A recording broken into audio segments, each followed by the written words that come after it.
JJ, di ba pag nakita mo si Mr. Beast, ano sasabihin mo sa kanya? In English.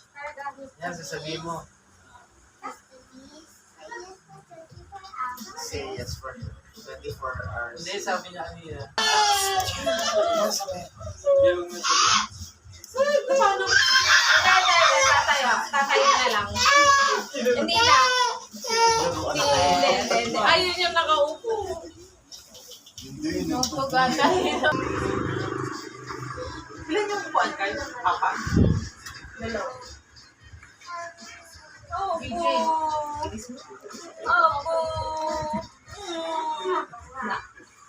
Marubot na rin kasi. Pati tayo. Ha? Saan sumusunod pa? Wait.